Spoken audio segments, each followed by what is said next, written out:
Hey everyone, it's Ethan from Past That Class, and today I got another chem video for you guys. We're going to be going over periodic trends. So let's get started. First thing we're going to talk about is atomic size and radius, and how it behaves as we go left to right across the periodic table, and top to bottom. So let's first take a look going left to right.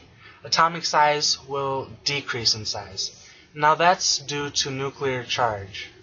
Nuclear charge is basically the strength of the nucleus in an element. So if we take a look at lithium, it's going to look like this. It's going to have 3 protons on the inside.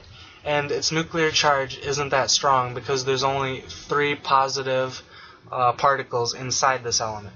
But if we take a look at fluorine, it's going to be smaller than lithium because it has 9 protons. Its nuclear charge is much stronger, and because of that, it's pulling in these negative electrons closer in, making it smaller.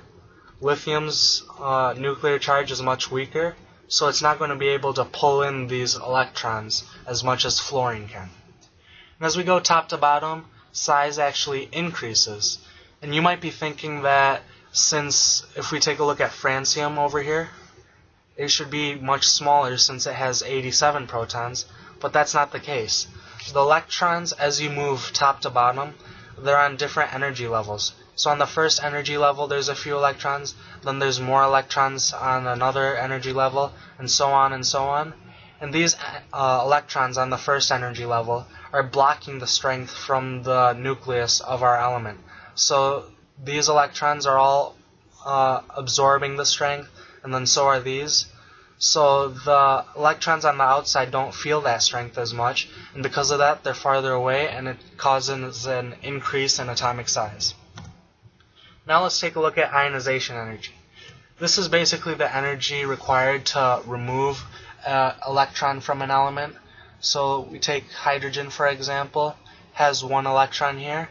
The energy required to take that electron away is the ionization energy. So we'll take a look at how it behaves as we go left to right and top to bottom again. And this time, as we go left to right, it actually increases, which is the opposite of what happens with atomic size. If we take a look at lithium, it's going to be bigger than fluorine, and fluorine will be small. And that's because ionization energy increases because since these electrons are much closer to the nucleus, they're harder to pull away. It requires more strength to pull them away. But in lithium, the electrons are farther away, so it's easy to pull them away. And if we go top to bottom, ionization energy decreases. If we take a look at francium again, these electrons are so far away that from the nucleus they don't feel the strength due to shielding, and it's really easy to pull them away. So that's why it doesn't require as much energy.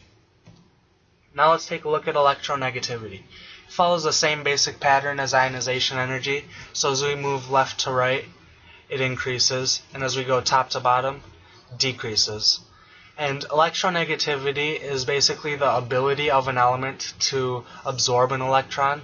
So if we have hydrogen here, it's hydrogen's ability to pull in or attract this electron. And as we move left to right, it increases, top to bottom decreases, and fluorine is the most electronegative element on the periodic table. So let's take a look at lithium again.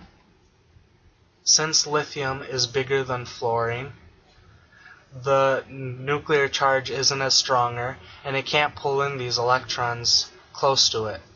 It doesn't work.